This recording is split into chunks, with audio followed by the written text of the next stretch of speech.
AOCB. Today I'm going to be going to Sprouts. I'm going to get some ingredients that we need for our pizza that I am making. Now you got to make sure to follow social distancing orders. Please keep 2 cart lengths from others.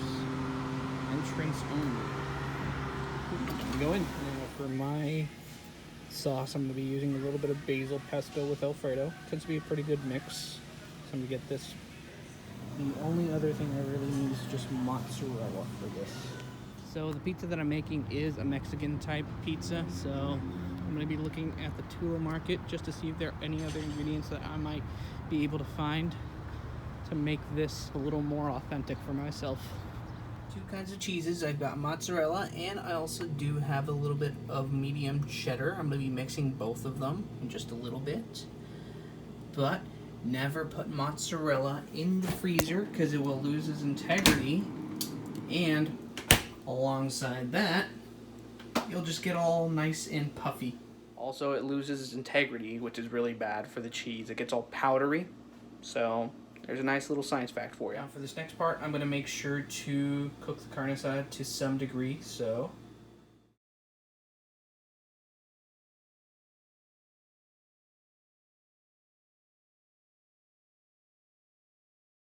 now, in total, these are all the essentials that you're going to need. You're going to need fresh mozzarella cheese, any other kind of cheese that you want to add.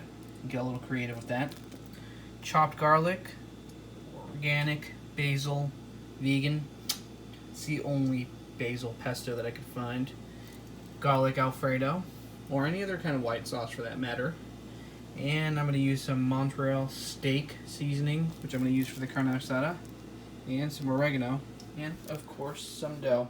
You can have it pre-made. It's usually easier to do it that way. Now, as stated before, it is always essential that you put on some gloves when you're dealing with raw meat. You don't want any foodborne illnesses getting in your hands. And I'm going to take out the carne asada. And I'm only going to cook it for a little bit because I'm going to be putting it in the oven after all of this. See all this? It's already pre-seasoned. So I'm going to let this settle in for a little while before I put it in the oven.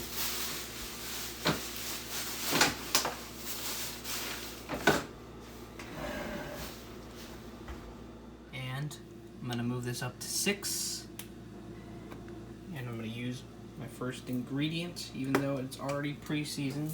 I like adding a little bit more taste. Some steak seasoning for some added benefit. There you go.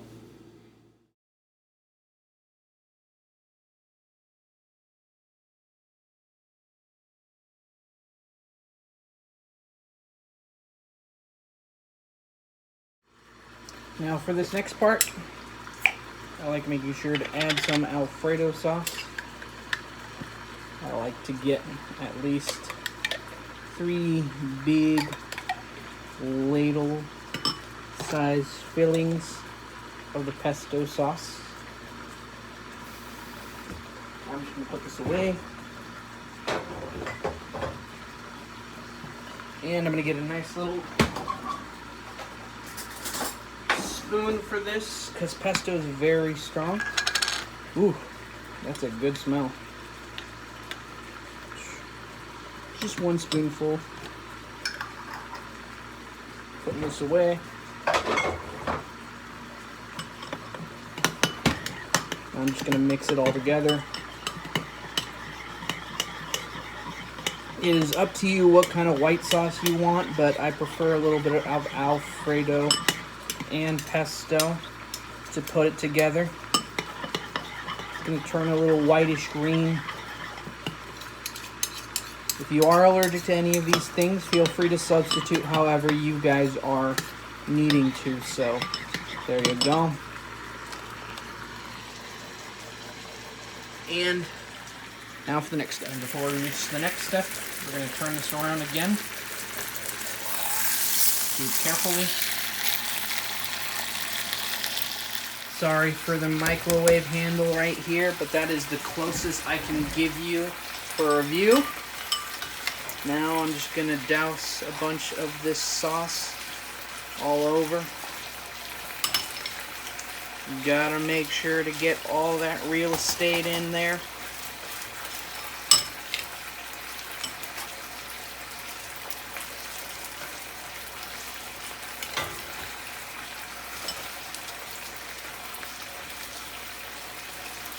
There you go. Just use the rest of it. Make sure it's nice and beautiful.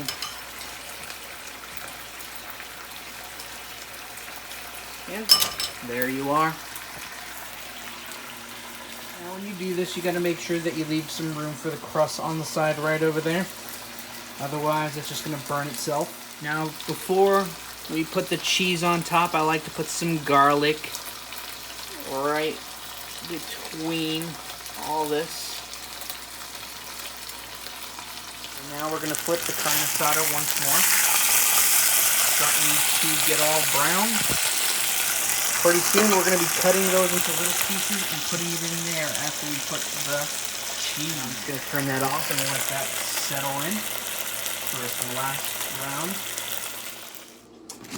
round. Now I'm going to cut some of this sharp cheddar.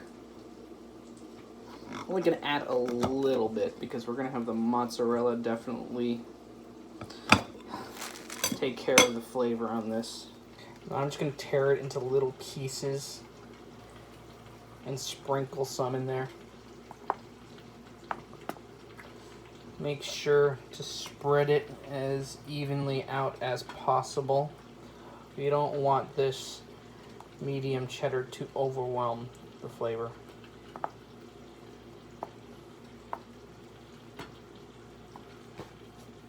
There's the first part for you.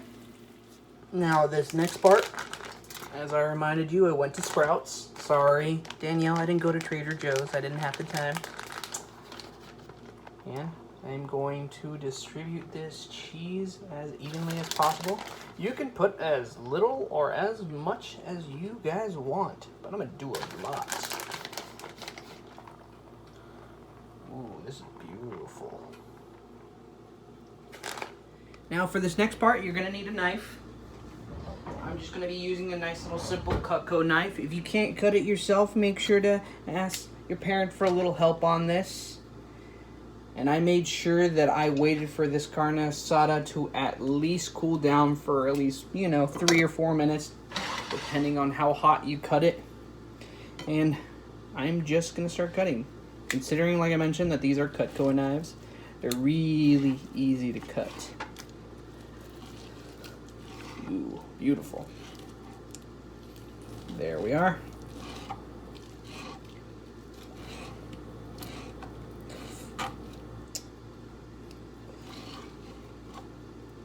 There's another one.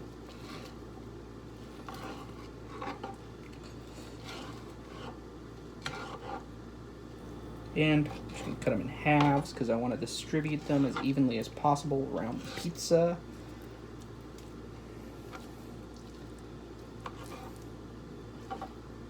We got a big one right over here that we're going to cut in half.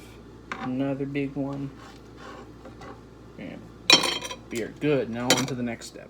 Now, considering that this is already cooked, I can actually do it as long as you wash your hands and put them up on the pizza.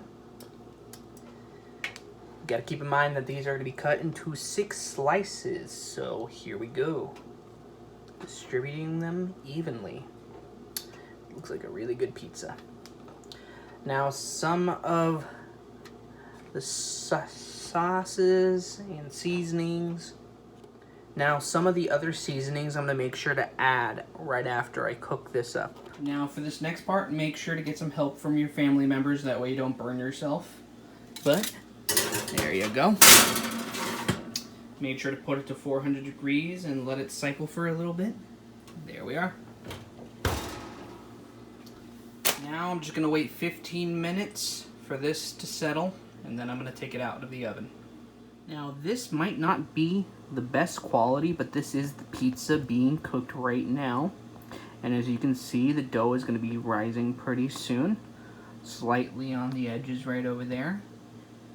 We have yeast on some of the dough. We also do have a couple of other foodborne illnesses in some of the meat, so we got to make sure to cook everything properly. It's just natural science, and as we talked about before, it is Science Week, and this is just natural chemistry being put into play. Now here's another fun fact that I can give you while we wait for the pizza. Did you know that 93% of Americans have eaten pizza within this last month? And also 10% of sales that go into the food service industry come just alone from pizza. Also, about 3 million pizzas are eaten annually over the year in the world. Now I'm just going to check on the progress, but make sure guys do not do this at home at all. Just wanted to show you. Now we did need a couple of dishes to do this plate, so make sure to clean the dishes while you're at it so you can get rid of some of that time while you're waiting for that pizza.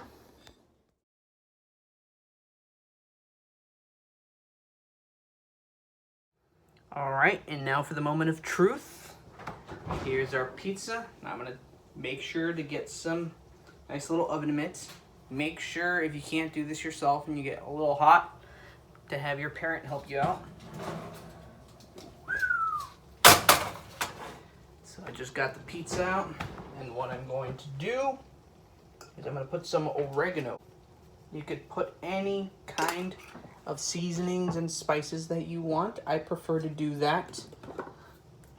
I add a little garlic powder too, if I wanted to. And if you guys want to get a little creative, this is a Mexican pizza, so you can add any kind of spices. You can put some green hot salsa. I like to use Valentino sauce. But there you have it. And now I'm going to show you. It's better that you cut it immediately because the crust will harden and it's going to be harder to cut through. So there you guys are. Hope you enjoy.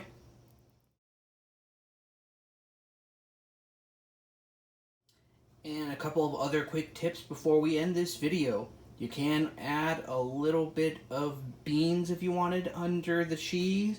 You can also add a couple of cacti. And if you really want to get a little zesty, I recommend adding some salsa below. Definitely amplifies the flavor. I just wanted to add you guys for the end of the YouTube video since you guys were also making pizza. So yeah, I agree with Micaiah. Cool. Hey, Micaiah, what did you make? Today I made pizza rolls, and it was super easy. I only have 4 ingredients. I used the crescent rolls. I put pepperoni inside and half a cheese stick in each one, and then I just rolled them up, and they're in the oven. That sounds awesome. Cool. Thanks for sharing. Yeah, thank you.